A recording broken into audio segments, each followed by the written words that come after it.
तो जो next practical है वो है आपका charging and discharging of a capacitor through resistance. तो ये आपको एक एक्सपेरिमेंटल किट दे रखा है जो कि आपका चार्जिंग डिस्चार्जिंग कैपेसिटर का जो है इससे हम करेंगे। तो थोड़ा सा हम इसकी थ्योरी देख लेते हैं। तो ये आपका जो है इसके थ्रू हमें क्या करना है, जो कैपेसिटर की चार्जिंग है उसका अलग से एनालिसिस करना है और डिस्चार्जिंग का अलग से एनालिसिस करना है। तो इसका जो सर्किट डायग्राम है वो ये है। अब इसमें आप देखो, ये तो है आपकी डीसी पावर सप्लाई, ठीक है, और ये कैपेसिटर आपका जिसकी चार्जिंग और डिस्चार्जिंग हमें इस नोट करनी है थ्रू रेजिस्टेंस आर। तो रेजिस्टेंस और आर जो है आपका ये सीरीज़ में ही है, यानी कि ये पूरा एक लूप बन रहा है, ये सीरीज़ में जुड़े हुआ है। कैपेसिटर, रेजिस्टेंस, एमीटर और बैटरी, डीसी पावर सप्लाई, ये सारे सीरीज़ में जुड़े हुए हैं। और कैपेसिटर के अक्रॉस वोल्टेज मेजर करना है मुझे चार्जिंग और डिस्चार्जिंग के केस में, तो मैंने वोल्ट मीटर इसके पैरेलल में लगा रखा है और एक की जोड़ रखी है। और ये की अगर ऑन होगी तो आपकी बैटरी क्या हो जाएगी, बाईपास हो जाएगी, शॉर्ट हो जाएगा, तो बैटरी सर्किट में नहीं रहेगी जब ये की ऑन हो जाएगी। तो जब की ऑन होगी तो कैपेसिटर डिस्चार्ज होगा, और जब की ऑफ होगी तो बैटरी आपकी सर्किट में आ गई, तो उस वक्त कैपेसिटर क्या होगा, चार्ज होगा। तो चार्जिंग और डिस्चार्जिंग जो है आपका इस की के थ्रू होगा। जब आपकी की ऑन है तो कैपेसिटर डिस्चार्ज होगा, जब आपकी की ऑफ है तो कैपेसिटर चार्ज होगा। तो जब भी आप प्रैक्टिकल शुरू करें तो आपको हमेशा पहले कैपेसिटर को डिस्चार्ज करना होता है। तो इसलिए की को क्या करो, ऑन करो, और आप देखोगे वोल्ट मीटर में रीडिंग धीरे धीरे जीरो आएगी, तो कैपेसिटर आपका क्या हो जाएगा, ज़ीरो, ठीक है। कैपेसिटर अक्रॉस वोल्टेज क्या हो जाएगा, ज़ीरो, यानी कैपेसिटर हो जाएगा डिस्चार्ज। अब इसको हम सर्किट में देखते हैं। तो ये आपका सर्किट डायग्राम है, इसके अंदर आपका ये सर्किट जो है ऑलरेडी कनेक्टेड है। आपको सिर्फ ये दो वायर कनेक्ट करने हैं, जो कि डॉट डॉट का मतलब ये आपस में जुड़े हुए नहीं है, इनको हमें जोड़ना है। और ये सॉलिड लाइन का मतलब ये जुड़े हुए हैं, डॉट डॉट का मतलब ये जुड़े हुए नहीं है। तो मैंने क्या किया कि इस सर्किट के अंदर कैपेसिटर लिया 4700 माइक्रोफेरेड का, और रेजिस्टेंस लिया है 3.22 किलो ओम का, ठीक है।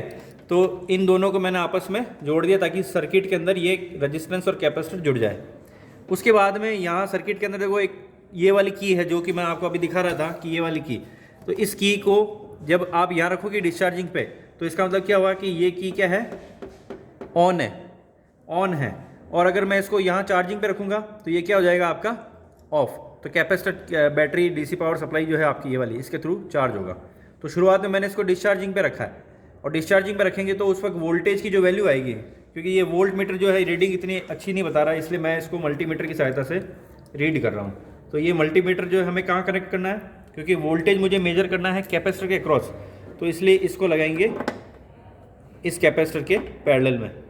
तो ये मैंने लगा दिया यहाँ पर। अभी ये रीडिंग दिखा रहा है आपका ज़ीरो, कैपेसिटर आपकी रीडिंग कितनी दिखा रहा है, ज़ीरो, क्योंकि अभी मैंने इसको डिस्चार्जिंग पर रख रखा है। और ये मीटर आपको यहाँ पर क्या शो कर रहा है, करंट की वैल्यू शो कर रहा है। तो मैं केवल वोल्टेज मेजरमेंट कर रहा हूँ, क्योंकि मेरा जो पर्पस है वो इस वोल्टेज से सॉल्व हो जाता है। करंट हम रेजिस्टेंस के थ्रू भी निकाल सकते हैं, करंट जो है आपका रेजिस्टेंस और वोल्टेज के थ्रू भी निकल जाएगा। तो एट ए टाइम आप या तो वोल्टेज मेजर करोगे या करंट मेजर करोगे, तो मैं केवल वोल्टेज मेजर कर रहा हूँ। तो क्या करना है, volt meter voltage, battery voltage को मैंने 12 पे सेट कर रखा है, 12 वोल्ट पर, और इसको मैंने डिस्चार्जिंग पे रखा है, तो वोल्टेज आ रहा है इसका 0। अभी आपको क्या करना है, इसको मैं जब शुरू करूँगा उससे पहले एक चीज़ और नोट कर लेते हैं अपन। तो एक तो पहले आपको टेबल बनानी है, तो यहाँ इस टेबल में लिखोगे आप टाइम, फिर ये आ जाएगा चार्जिंग का वोल्टेज और ये डिस्चार्जिंग का वोल्टेज अक्रॉस कैपेसिटर। तो टाइम जब 0 होगा तो शुरुआत में क्योंकि मैंने डिस्चार्ज कर रखा है, तो वोल्ट मीटर के अक्रॉस जो रीडिंग आएगी वो 0 आएगी, यानी कैपेसिटर के अक्रॉस चार्ज कितना, 0। उस 0 चार्ज के कारण कैपेसिटर के अक्रॉस वोल्टेज कितना, 0। तो आपका ये हो गया। अब जैसे आप चार्ज करोगे तो टाइम बढ़ना शुरू होगा, यानी आपको एक क्लॉक मिलेगी उसके साथ में, उस क्लॉक को आप ऑन कर देना। जैसे ही आप इसको चार्जिंग पे लाओ, उस क्लॉक को आपको ऑन कर देना है, और हर 5-5 सेकंड से आपको रीडिंग नोट करनी है वोल्ट मीटर की, ठीक है। क्योंकि वोल्टेज आपकी जो पावर सप्लाई वो डीसी है, तो वोल्ट मीटर में जो रीडिंग आएगी वो भी क्या आएगी, डीसी वोल्टेज के अक्रॉस आपको लेनी है। तो यहाँ चार्जिंग की रीडिंग आएगी, और जब आपकी चार्जिंग की रीडिंग पूरी आ जाएगी तो उसके बाद में इसको क्या करना है, डिस्चार्ज करना है। तो जैसे ही आप इसको डिस्चार्ज करोगे तुरंत आपको उस वक्त फिर से क्या करना है, घड़ी को ऑन कर देना है। तो घड़ी ऑन हो जाएगी तो आपको क्या करना है, फिर से टाइम के साथ में रीडिंग लेनी है।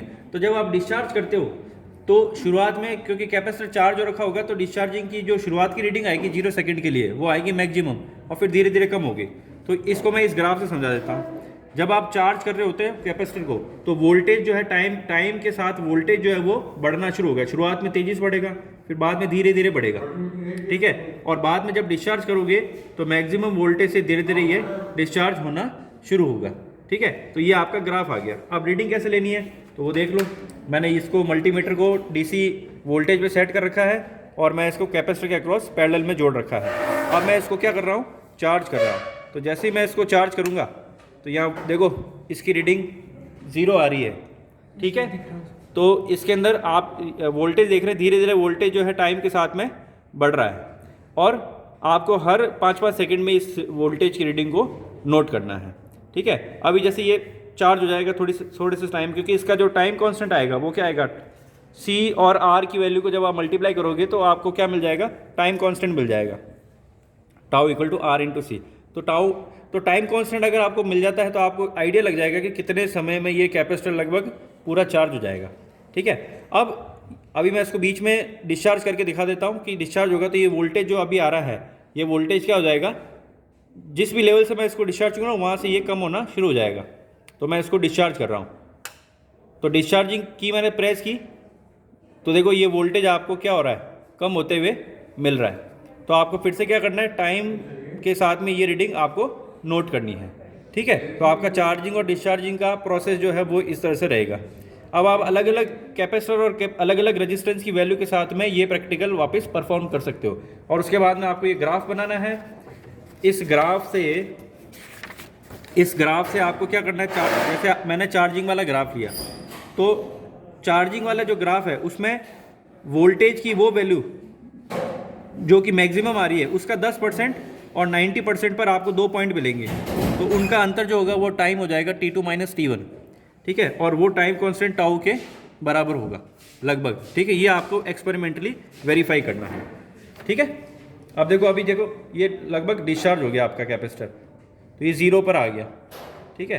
तो ये आपका इस तरह से प्रैक्टिकल होगा।